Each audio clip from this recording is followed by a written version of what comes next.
الله الرحمن الرحيم الحمد لله رب العالمين والصلاة والسلام على المبعوث رحمة للعالمين اللهم صل على سيدنا ومولانا محمد وعلى آله وأصحابه أجمعين أما بعد أعوذ بالله من الشيطان الرجيم بسم الله الرحمن الرحيم والنجم إذا هوى ما ضل صاحبكم وما غوى وما ينطق عن الهوى إن هو إلا وحي يوحى علمه شديد القوى ذو مرة فاستوى وهو بالأفق الأعلى ثم دنا فتدلى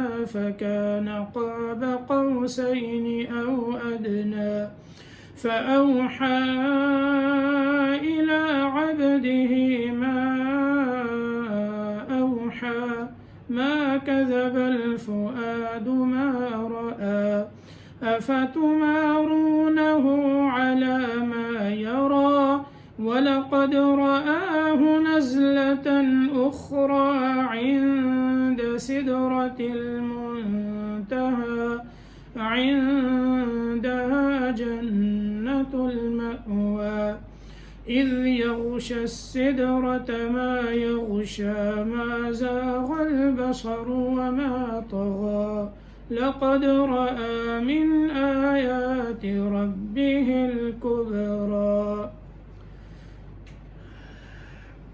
محترم سامعین کرام، آپ صلی اللہ تعالی علیہ وسلم کا عظیم معجزہ جو اسراء اور معراج کے نام سے یاد کیا جاتا ہے، اس کا کچھ حصہ پچھلے درس میں بیان ہوا تھا، جس میں آپ صلی اللہ تعالی علیہ وسلم کا زمینی سفر جو مسجد حرام سے مسجد اقصی تک کا ہے، اس کا بیان ہو رہا تھا، جن میں آپ نے یہ سماعت فرمایا کہ مختلف مقامات پر اتر کر آپ صلی اللہ تعالی علیہ وسلم نے 2 رکعت نوافل ادا فرمائے، اور پھر اس کے بعد آپ کو کچھ مثالی صورتیں دکھلائی گئیں، جن میں ایک بڑھیا کی صورت جس کو کہا گیا کہ یہ دنیا ہے، یعنی اس کو دنیا سے تشبیہ دی گئی کہ دنیا کی عمر اتنی تھوڑی ہے جتنی اس بڑھیا کی. پھر شیطان کی صورت بوڑھے آدمی کی شکل میں دکھائی گئی، اور پھر ابراہیم علیہ السلام، موسیٰ اور عیسیٰ علیہ السلام کی طرف سے جو سلام ہوا، اس کا جواب آپ صلی اللہ تعالی علیہ وسلم نے عطا فرمایا. اس کے بعد پھر آپ صلی اللہ علیہ وسلم کا گزر ایسی قوم پر ہوا، یعنی آپ کی قوم کی ایسی صورتیں اور مثالیں جو ہیں وہ پیش کی گئیں کہ ان کے ناخن جو ہیں وہ تانبے کے ہیں، لمبے لمبے ناخن ہیں، تانبے کے ناخن ہیں، اور وہ اپنے ناخنوں سے اپنے چہرے کو نوچ رہے ہیں. آپ صلی اللہ تعالی علیہ وسلم نے فرمایا، جبریل یہ کون لوگ ہیں؟ جبریل امین نے عرض کیا، یا رسول اللہ صلی اللہ علیہ وسلم، یہ آپ کی امت کے ان لوگوں کی مثال آپ کو دکھائی گئی ہے جو لوگوں کی غیبت کرتے ہیں. اور غیبت کے بارے میں وَلَا يَغْتَبْ بَعْضُكُمْ بَعْضًا أَيُحِبُّ أَحَدُكُمْ أَنْ يَأْكُلَ لَحْمَ أَخِيهِ مَيْتًا فَكَرِهْتُمُ. سورۃ الحجرات کے اندر اس کے اوپر مکمل ایک بیان جو ہے وہ ریکارڈ میں موجود ہے، جو سورۃ الحجرات کی تفسیر میں آپ نے سماعت فرمایا تھا. غیبت کسے کہتے ہیں، اس کا کفارہ کیا ہے، یہ کتنا بڑا گناہ ہے، اس کے اوپر عذاب اور وبال کس طرح سے آتا ہے. تو جو احباب اس درس کو نہیں سن سکے وہ یوٹیوب پہ جا کر سن سکتے ہیں. تو یہ ان لوگوں کی مثال دکھائی گئی جو لوگوں کی غیبت کرتے ہیں. پھر سود خور کی مثال آپ کو دکھائی گئی کہ ایک شخص ہے جو نہر میں تیر رہا ہے اور پتھر کو لقمے بنا بنا کے کھا رہا ہے۔ یہ سود خور کی مثال بتائی گئی۔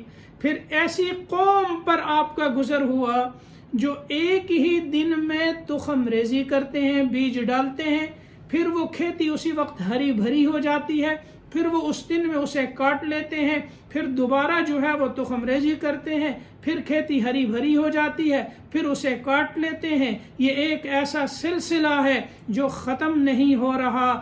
تو آپ صلی اللہ علیہ وسلم نے ارشاد فرمایا، جبریل یہ کون لوگ ہیں؟ جبریل امین نے کہا، یا رسول اللہ، یہ آپ کی امت کے ان لوگوں کی مثال آپ کو دکھائی گئی ہے جو اللہ کے راستے میں جہاد کرنے والے ہیں۔ اللہ ان کی ایک نیکی کو 700 گنا بڑھا دیتا ہے، اور پھر اللہ جتنا چاہے اتنا بڑھا دیتا ہے۔ یعنی یہ اللہ ان کو اجر اس طرح سے عطا فرماتے ہیں، جس طرح دیکھیں کہ بیج ڈالا جاتا ہے، کھیتی ہری بھری، پھر کاٹ دو، پھر ہری بھری، تو اس طرح جو ہے اللہ انہیں اجر عطا فرماتے ہیں۔ اسی طرح ان لوگوں کی مثالی صورتیں دکھائی گئیں جو فرض نمازوں سے سستی کرنے والے ہیں۔ ان کی کیا حالت دکھائی گئی کہ ایک قوم پر آپ کا گزر ہوا، ان کے جو سر ہیں یہ پتھر سے کچلے جاتے ہیں، بالکل جب وہ ختم ہو جاتے ہیں دوبارہ صحیح سالم ہو جاتے ہیں، پھر کچلا جاتا ہے، پھر صحیح سالم ہو جاتے ہیں، پھر کچلا جاتا ہے۔ یہ ایک ایسا سلسلہ ہے جو ختم ہونے والا نہیں۔ تو جبریل امین سے آپ نے پوچھا یہ کون لوگ ہیں؟ جبریل امین نے عرض کیا یہ آپ کی امت کے ان لوگوں کی مثال آپ کو دکھائی گئی ہے جو فرض نمازوں سے سستی کرنے والے ہیں۔ اس لیے بھائیوں بہنوں، نماز کی پابندی، نماز دین کا ستون ہے، اور آگے اللہ نے اس کو کہاں فرض کیا آگے تفصیل میں آ رہا ہے۔ اس کے بعد پھر ان لوگوں کی مثال آپ صلی اللہ علیہ وسلم کو دکھائی گئی جو اپنے مالوں کی زکوٰۃ ادا نہیں کرتے۔ ان کی کیا حالت ہے کہ ان کی شرمگاہوں پر چیتھڑے جو ہیں وہ لپٹے ہوئے ہیں، اور جہنم کا جو کھانا ہے ضریع اور زقوم وہ اس کو کھا رہے ہیں۔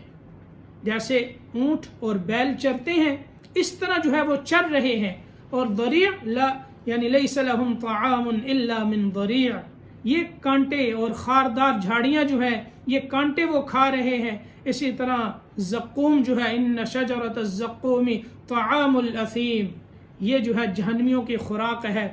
تو اس کو جو ہے وہ اس طرح سے چر رہے ہیں جس طرح اونٹ اور بیل جو ہے وہ چرتے ہیں۔ پھر اور بھی مثالیں آپ کو دکھائی گئیں، اور ان میں سے ان لوگوں کی مثال اور واعظین کی اور خطباء کی دکھائی گئی جو بیان تو کرتے ہیں لوگوں کے سامنے، لیکن ان کے مقاصد دنیاوی ہوتے ہیں، یا اپنی شہرت ہوتی ہے، یا ان پر اپنا عمل نہیں ہوتا۔